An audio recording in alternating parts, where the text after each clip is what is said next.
Додека чекаат правда, родителите чии деца загинаа во катастрофалниот пожар во Кочани, на социјалните мрежи добиваат навредливи заканувачки пораки. Содржините со заканувачки тонови јавно ги објавија на нивните профили. Ке се случи уште нешто, со многу повеќе жртви. Среќен сум јас што се случи ова. Јави се слободно, никој ништо не ми може. Од Министерството за внатрешни работи за телевизија 24 велат дека подопрен глас веќе се запознаени со заканувачките пораки, а одделот за компјутерски криминал постапува. Секторот за компјутерски криминал нема добиено пријава од родителите на загинатите деца во дискотеката Пулс во Кочани по однос на добиени заканувачки пораки на социјални мрежи. Подопрен глас од добиени информација од јавноста, а поврзани со горе наведеното. Секторот за компјутерски криминал врз основа на своите законски надлежности интензивно превзема действија за испитување на наводите и веќе постапува по однос на откривање на идентитет на лицето кој испраќа вакви пораки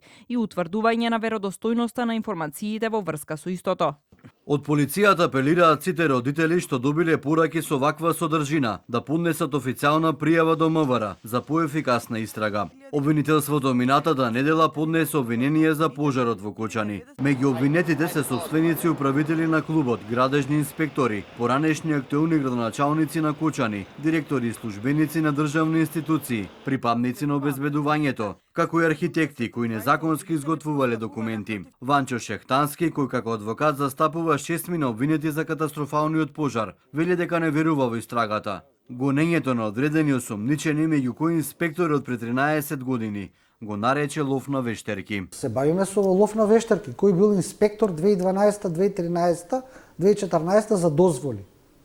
Имаме пожар, кој го предизвикал пожарот и од што е предизвикан пожарот? Многу просто прашање. Имаш пожар, кој го предизвикал пожарот? Со што е предизвикан пожарот? Намерно, ненамерно. Од што е предизвикан пожарот? Од инспекцијата од 2012-та? Ај ви се молам. Ке му кажем на секој тој и на обвинител и на суди и на све. Инспектор нема надлежност од сите тие институции што ги правите на објект кој што е нелегален. Обвинителниот акт опфаќа 34 физички и 3 правни лица. Процесот се запира за 11 лица поради немање докази. Меѓу нив се поранешните министри за економија, Дритон Кучи и Беким Незири, за Владимир Блажев Панчо Денка, поради лекување, како и за управителот на дискотеката кој почина во болница. Постапката се прекинува.